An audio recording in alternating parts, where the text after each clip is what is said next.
Bonjour à tous, moi c'est Tom et aujourd'hui on va parler des indispensables pour les airdrops.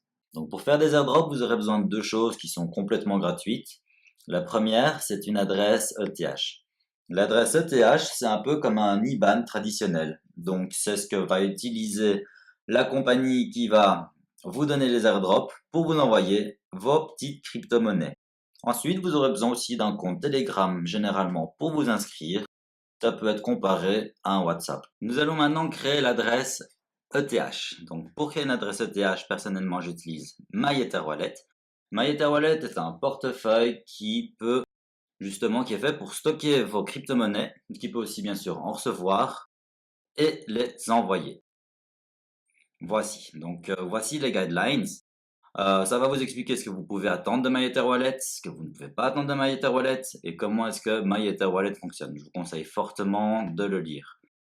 Donc voilà, donc New Wallet, pour créer un nouveau wallet, ici vous pouvez entrer votre mot de passe, créer New Wallet, il va vous obliger à download the key store file, c'est hyper important, donc en fait c'est des informations qui vont être importantes si jamais vous perdez votre private key.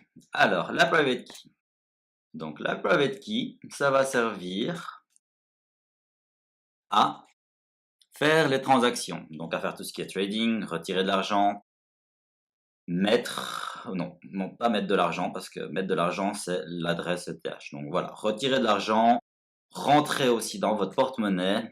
Donc voilà, donc moi je la mets dans mon bloc-notes et elle va plus y bouger. Donc ensuite, une fois que vous l'avez, vous save your address.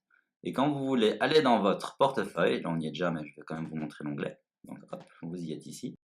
Vous mettez private key et vous entrez dans votre portefeuille grâce à votre private key. Donc là, unlock pour rentrer. Et là, c'est l'interface de MyEtherWallet.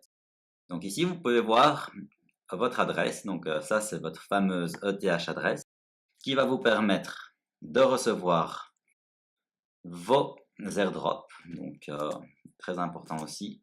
Mettez-la quelque part facilement accessible. Ici, c'est la private key qui est encrypted, donc qu'on ne peut pas voir. Vous pouvez mettre ici pour la voir. Attention à ne jamais la partager et à toujours bien la garder parce que si vous la partagez, quelqu'un pourrait juste prendre tous vos crypto-monnaies. C'est pas le but.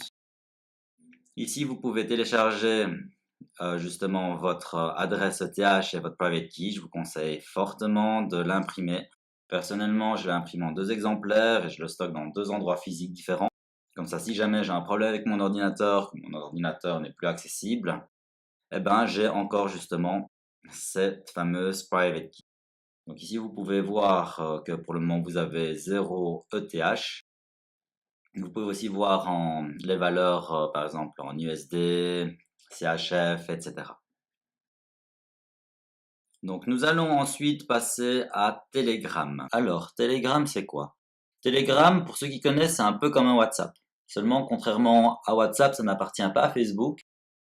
Donc, ça veut dire aussi que les données sont beaucoup plus protégées. Et de plus, Telegram est connu pour avoir des données bien protégées. Donc, pour télécharger Telegram, vous allez dans l'App Store et vous le téléchargez sur votre Android, iPhone, et vous créez votre compte de là. Donc, chaque compte Telegram doit être relié à un numéro de téléphone mobile. Donc, c'est comme ça qu'on sign up. Ensuite, une fois que c'est fait, vous pouvez télécharger l'application sur votre ordinateur. Donc voilà, vous téléchargez et une fois que c'est téléchargé, vous aurez ceci. Donc ici c'est les contacts, puis vous pouvez appeler, là c'est les messages et ici vous avez vos settings. Donc certains airdrops vont vous demander votre username. Attention, l'username c'est pas ce que vous trouvez ici. L'username c'est ce que vous allez mettre ici. Donc tout le monde peut choisir son username. Il n'y en a bien sûr pas deux qui sont les mêmes. Et à faire attention, il faut généralement mettre le avant de mettre son username. C'est très important parce que sinon ils vont pas pouvoir vérifier que vous ayez rejoint le groupe, s'ils demandaient de rejoindre le groupe. Donc voilà, vous savez tout pour les indispensables pour les airdrops. Je vous souhaite de joyeux airdrops. Bonne journée!